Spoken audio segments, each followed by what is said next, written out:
ഞങ്ങളെ പാർലമെന്റ് കാണിക്കാൻ കൊണ്ടുപോകാമോ എന്ന അഭ്യർത്ഥനയുമായി കോങ്ങാട് MLA ഓഫീസിലെത്തിയ അട്ടപ്പാടി കാര്യറ UP സ്കൂളിലെ കുട്ടിക്കൂട്ടം. പാർലമെന്റ് മാത്രമല്ല, കേരള നിയമസഭയും കാണിക്കാമെന്ന് മന്ത്രി KA തുളസിയുടെയും VK ശ്രീകണ്ഠൻ MPയുടെയും മറുപടി. ഇത് കേട്ട കുട്ടികളുടെ മുഖത്ത് സന്തോഷച്ചിരി വിരിഞ്ഞു.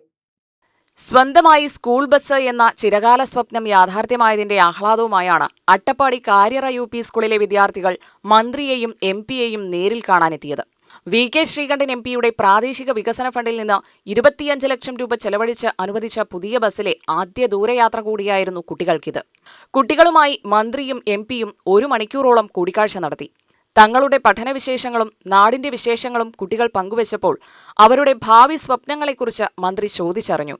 പഠനത്തിലും പാഠ്യേതര പ്രവർത്തനങ്ങളിലും കുട്ടികൾക്ക് മികച്ച വിജയം ആശംസിച്ച മന്ത്രി സ്കൂളിന്റെ അടിസ്ഥാന സൗകര്യ വികസനത്തിന് തുടർന്നും പദ്ധതികൾ നടപ്പാക്കുമെന്ന് ഉറപ്പു നൽകി. കുട്ടികളുടെ രക്ഷിതാക്കളുമായി ഇരുവരും ഫോൺ മുഖേന സംസാരിക്കുകയും ചെയ്തു. 300ഓളം വിദ്യാർത്ഥികൾ പഠിക്കുന്ന സ്കൂളിന് സ്വന്തമായൊരു ബസ് അത്യന്താപേക്ഷിതമായിരുന്നു. പഠനത്തിനു പുറമെ അനുബന്ധ പ്രവർത്തനങ്ങൾക്കുകൂടിയുള്ള യാത്രാ പരിമിതിക്കാണ് വാഹനം ലഭിച്ചതിലൂടെ പരിഹാരമായത്.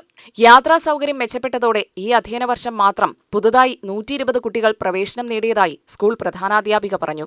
പ്രഭാത ഭക്ഷണ പദ്ധതി ഉടനെ ആരംഭിക്കണമെന്നും സ്കൂളിന് ഹോസ്റ്റൽ സൗകര്യം ലഭ്യമാക്കണമെന്നും വിദ്യാർത്ഥികൾ ആവശ്യപ്പെട്ടു. ഓഡിറ്റോറിയവും ചുറ്റുമതിലും സ്കൂൾ മുറ്റം ഇന്റർലോക്ക് ചെയ്ത് സൗകര്യമൊരുക്കണമെന്നുള്ള ആവശ്യങ്ങളും കൂടിക്കാഴ്ചയിൽ പങ്കുവച്ചു. LP UP വിഭാഗങ്ങളിലെ 27 വിദ്യാർത്ഥികളാണ് സംഘത്തിലുണ്ടായിരുന്നത്. സ്കൂൾ പ്രധാനാധ്യാപിക Sindhu Sajan, PTA president Finny John, vice പ്രസിഡന്റും അഗളി പഞ്ചായത്ത് അംഗവുമായ KK Surya, SMC chairman MC Premachandran, MPTA president Rajani Benny, PTA അംഗങ്ങളായ സ്മിത മംഗലശ്ശേരി, പ്രിൻസി രഞ്ജിത്ത്, അധ്യാപകരായ സുനിത, പ്രിയ, മരുതി, സബിത, രജീന, ജ്യോതിലക്ഷ്മി തുടങ്ങിയവരും കുട്ടികൾക്കൊപ്പമുണ്ടായിരുന്നു. UTV news, Palakkad.